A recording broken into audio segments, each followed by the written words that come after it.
വീണ്ടും ഒരു റമളാൻ കൂടി വിരുന്നെത്തിയിരിക്കുകയാണ്. വിശ്വാസികൾക്ക് അവരുടെ വസന്തകാലമാണ് റമളാൻ.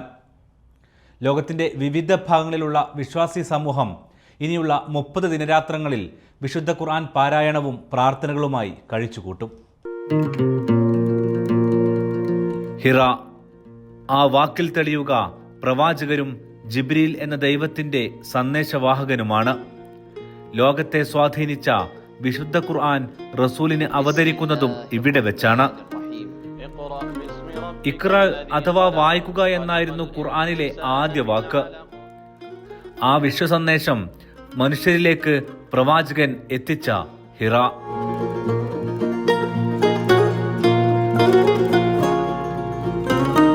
ഇതിന് താഴെയാണ് മക്ക നഗരം.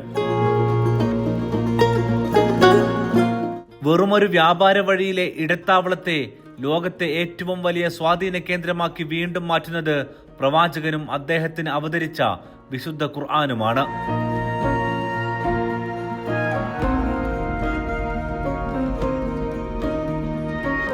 റമളാൻ, വിശുദ്ധ ഖുർആൻ വിശ്വാസികൾക്ക് അവതരിച്ച മാസമാണിത്.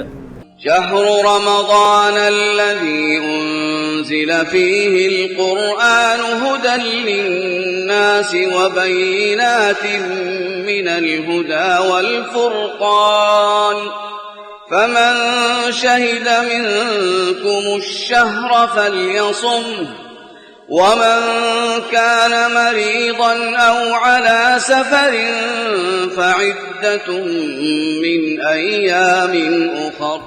ഹിജ്റ വർഷപ്രകാരം 9ാമത്തെ മാസമാണ് റമളാൻ. ഇസ്ലാമിക വിശ്വാസപ്രകാരം ഏറ്റവും അനുഗ്രഹീതവും പുണ്യവും നിറഞ്ഞ മാസം.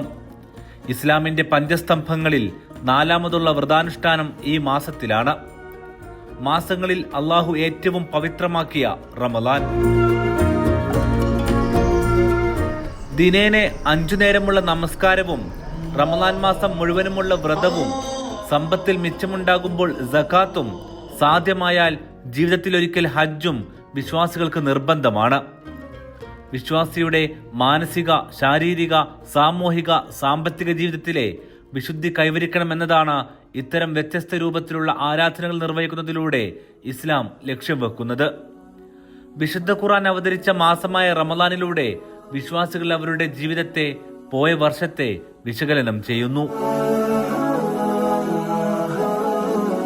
ചെയ്തു പോയവയിൽ പശ്ചാത്താപത്തോടെ ദൈവത്തിലേക്ക് മടങ്ങുന്നു. മനുഷ്യർക്കാകെയും അവതീർണമായ വിശുദ്ധ ഖുർആൻ പൂർണ്ണമായും ഒരാവർത്തിയെങ്കിലും റമളാനിൽ അവർ പാരായണം ചെയ്ത് തീർക്കാൻ ശ്രമിക്കുന്നു. റമളാനിനെ കുറിച്ച് പറയുന്നിടത്ത് പ്രവാചകനെ കുറിച്ച് പറയുന്നുണ്ട്. അരയും തലയും മുറുക്കി റമളാനിനെ പ്രവാചകൻ ഏറ്റെടുത്തിരുന്നു. അതുപോലെ അടിച്ചു വീശുന്ന കാറ്റുപോലെയാണ് റമളാനിൽ പ്രവാചകൻ ദാനധർമ്മങ്ങൾ ചെയ്തിട്ടുണ്ടായിരുന്നത്. രാത്രി സമയങ്ങളിൽ കൂടുതൽ, മറ്റു മാസങ്ങളേക്കാൾ കൂടുതൽ പ്രവാചകൻ പ്രാർത്ഥന നിരതനായിരുന്നു. പ്രത്യേകിച്ച് ഖിയാമുൽ ലൈൽ എന്ന് പറഞ്ഞാൽ രാത്രി നമസ്കാരം. രാത്രി സമയത്തുള്ള ആ നമസ്കാരങ്ങളിൽ കൂടുതൽ ഏർപ്പെടുകയും കൂടുതൽ വിശുദ്ധ ഖുർആനെ അതിൻ്റെ പാരായണത്തിന് വേണ്ടി, അതിൻ്റെ പഠനത്തിന് വേണ്ടി കൂടുതൽ സമയം ചെലവഴിക്കുകയും ചെയ്തിരുന്നു. ആ പ്രവാചകൻ്റെ പാത പിന്തുടർന്നുകൊണ്ടാണ് ലോകത്തുടനീളമുള്ള വിശ്വാസികൾ ഇവിടെ ഹറമിൽ ഈ അർത്ഥത്തിൽ തറാവീഹ് നമസ്കാരം, അതായത് രാത്രി നമസ്കാരത്തിനും വിശുദ്ധ ഖുർആന്റെ പഠനത്തിനും മറ്റ് ദൈവസ്മരണയിലൊക്കെ ഏർപ്പെട്ടുകൊണ്ട് ഇവിടെ കഴിച്ചുകൂട്ടുന്നത്.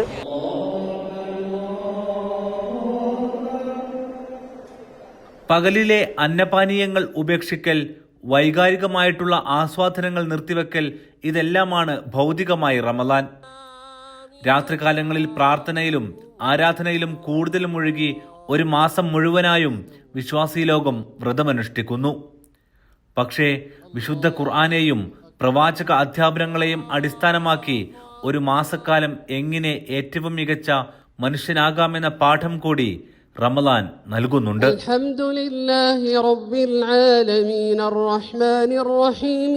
ഭൗതികതയുടെ സൗകര്യങ്ങളിൽ ധാർമ്മിക മൂല്യങ്ങളും ദൈവികാധ്യാപനങ്ങളും മറന്നുപോകുന്നവരാണ് മനുഷ്യർ. അവരെ വിശപ്പും ദാഹവും അനുഭവിപ്പിച്ച്, പൈശാചിക വഴികൾ അടച്ച്, സഹജീവികളുമായി അടുപ്പിച്ച്, ഉള്ളത് അവരുമായി പങ്കുവെപ്പിച്ചാണ് റമളാൻ കടന്നു പോവുക.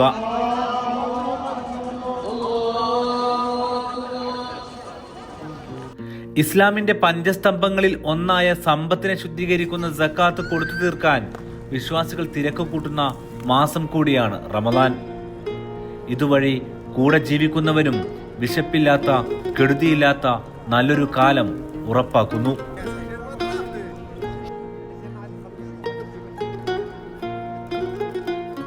മാസപ്പിറവിക്ക് അനുസരിച്ച് 29 30 ദിനങ്ങളാണ് റമദാൻ മാസത്തിലുള്ളത്. ഇതിനെ 10 വീതമുള്ള 3 ഭാഗങ്ങളാക്കിയിട്ടുണ്ട്. ആദ്യത്തെ 10 ദിനങ്ങൾ റഹ്മത്ത് അഥവാ ദൈവകാരുണ്യത്തിൻ്റെതാണ്. രണ്ടാമത്തെ 10 ദിനങ്ങൾ മാഗ്ഫിറത്ത് അഥവാ പാപമോചനത്തിൻ്റെതാണ്. അവസാനത്തെ 10 നിജാദ് അഥവാ നരകവിമുക്തിയുടേതായും വിശേഷിപ്പിക്കുന്നു. ഇങ്ങനെ വ്യത്യസ്തമായ ഘട്ടങ്ങളിലൂടെ മനുഷ്യനെ മാറ്റിയെടുക്കുകയാണ് റമദാൻ.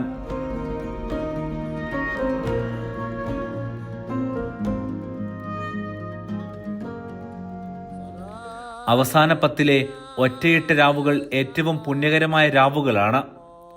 അതായത് 21, 23, 25, 27 എന്നീ രാവുകൾ.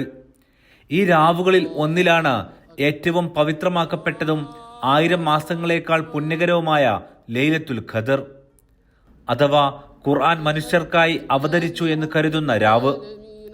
ഈ രാത്രിയിൽ ചെയ്യുന്ന പുണ്യപ്രവൃത്തികൾക്കും പ്രാർത്ഥനകൾക്കും 1000 മാസങ്ങൾ കൊണ്ട് ചെയ്യുന്ന പ്രവൃത്തിയേക്കാൾ ഉത്തമമാണെന്ന് ഖുർആൻ പറയുന്നു.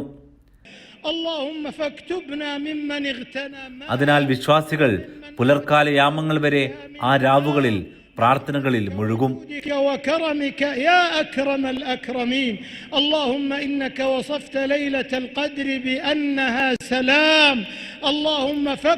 റമദാനിൽ മറ്റുള്ളവരെ നോമ്പ് തുറപ്പിക്കുന്നതും സംഘടിതമായി നോമ്പ് തുറക്കുന്നതും പുണ്യകരമായ കാര്യമാണ്.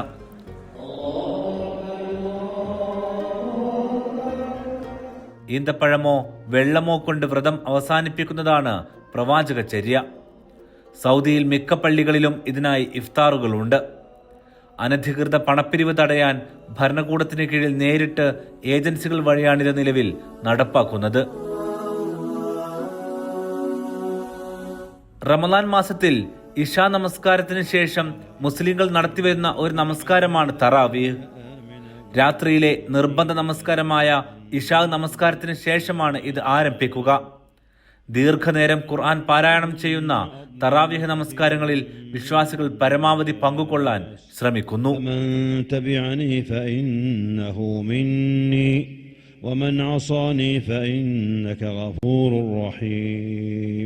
ഏകദേശം 10 ലക്ഷത്തിലധികം തീർത്ഥാടകർ ഇപ്പോൾ തന്നെ ഹറമിൻ്റെ പരിസരങ്ങളിലുണ്ട്.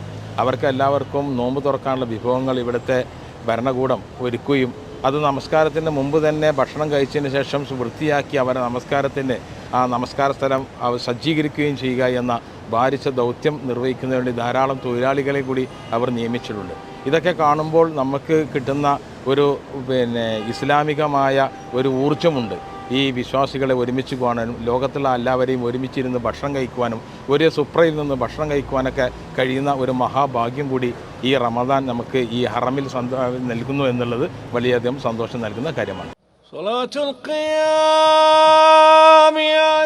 റമദാനിൽ വിശ്വാസികൾ കൂടുതൽ സമയം പള്ളികളിൽ ചിലവഴിക്കുന്നതും പ്രധാനപ്പെട്ട കർമ്മമാണ്.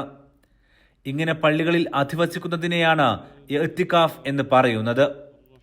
റമദാൻ മാസത്തിലെ അവസാന 10 ദിനങ്ങളിൽ ഇതിന് ഏറെ ശ്രേഷ്ഠതയുണ്ട്. ഇഅ്തികാഫ് പ്രവാചകചര്യയുടെ ഭാഗവുമാണ്. മക്കയിലും മദീനയിലും ഇതിനായി പ്രത്യേകം പെർമിറ്റുകൾ തന്നെ അനുവദിക്കാറുണ്ട്.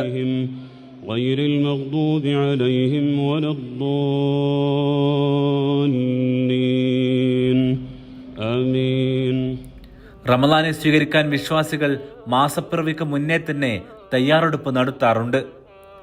സൗദിയിലെല്ലാം റമദാൻ ആത്മീയ ആഘോഷക്കാലമാണ്. രാത്രികൾ കൂടുതൽ സജീവമാകും. പുലർച്ചെ വരെ ഇതിനായി പൊതുഗതാഗത സർവീസുകൾ വർദ്ധിപ്പിക്കും.